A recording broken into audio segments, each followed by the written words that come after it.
Hi, this is Brent. We're back again with another update. This week we're going to do something a little different though.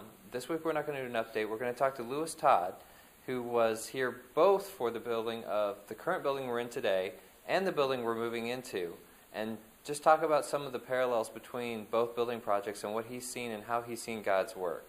So we'll just start right off. Okay, Lewis, so we're sitting in the old building. Can you tell me a little bit about your involvement in the construction here? Well, I guess my first involvement was when I get a call from the presbyter at that time and says, we're building a new building in Washington. Brother Upchurch was here as the pastor, and he was working every day on the building, and he needed both help and encouragement. When I came over, Pastor Upchurch had this part of the building built up to this floor where we're sitting right now. What I did in helping him was help him put together the beams that you see on each side of the building. What he did was on his jig, he actually bent those 1x6s to his jig and nailed them in place, and then he'd just come back with another board and another board and another board. He used gallons and gallons of glue and boxes of nails, and they were all hand nailed, believe it or not. And talk about tiring at the end of the day. Can you tell me what some of the challenges were when you were building the building? Probably number one was the lack of help. He needed help because he was pretty much here by himself. And in building a building, that's always the biggest challenge, is the fact of whether you've got help or not. We're dependent on volunteers, and he was very, very much so. Second thing, I'm sure we're all do it by faith, because he was in a house or in a church building that there was no people, and in a town that it would be very hard to build a church in. And also the time, in the 60s when he built it. Now, I know you kind of touched on this, but is it safe to say most of this was done, if not all, by volunteer labor? Yeah, it was pretty much built by volunteer labor. And finally, how did you see God work throughout the process back then?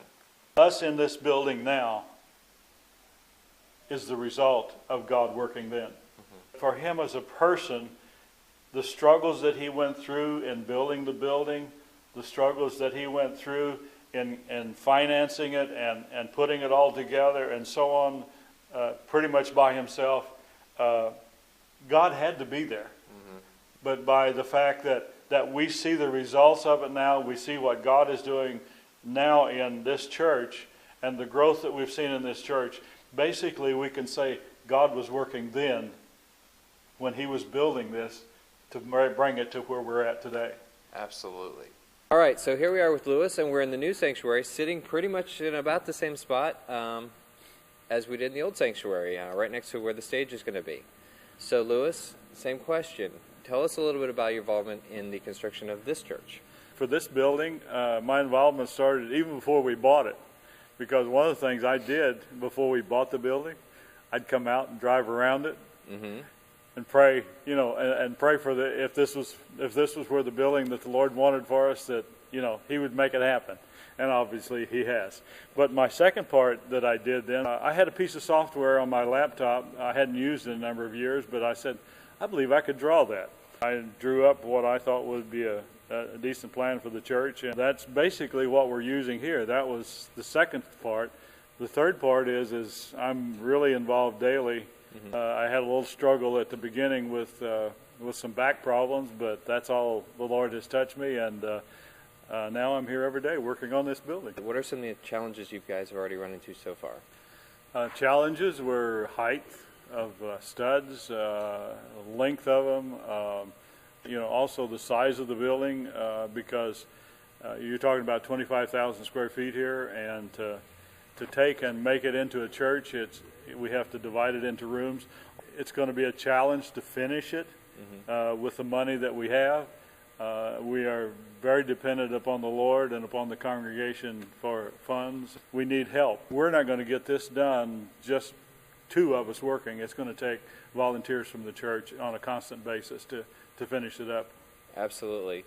And so with the project where it is and the money that we have on hand and the plans, how much of what we're doing is volunteer versus what we subcontract? Three things that we will end up subcontracting is the sprinkler system, the plumbing for the bathrooms, and we will contract the heat and air out, which is yet to be done. The rest of it is basically volunteer.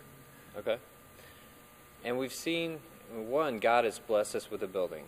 Yes. God has blessed us immensely so far, but are there any other ways that maybe we haven't seen, that you've seen, that God has really worked in this process?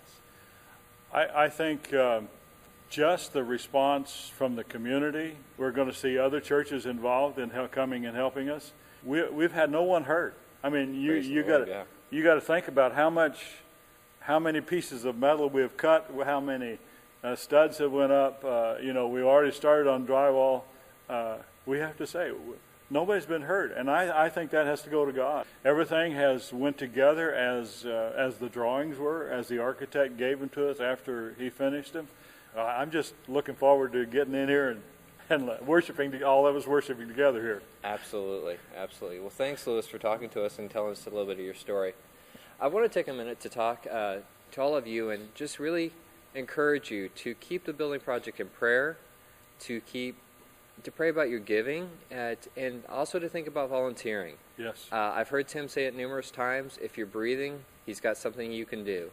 And none of this will happen without all of us pitching in, doing our own part to get this building done. God has worked in amazing ways to bring us to this point. But we're getting to a point where we all really need to put our shoulder to the grind and just dig in. So from my own heart, I encourage you just to think about your involvement in this project. Thanks a lot, and we'll be back in a couple weeks with another one of our updates.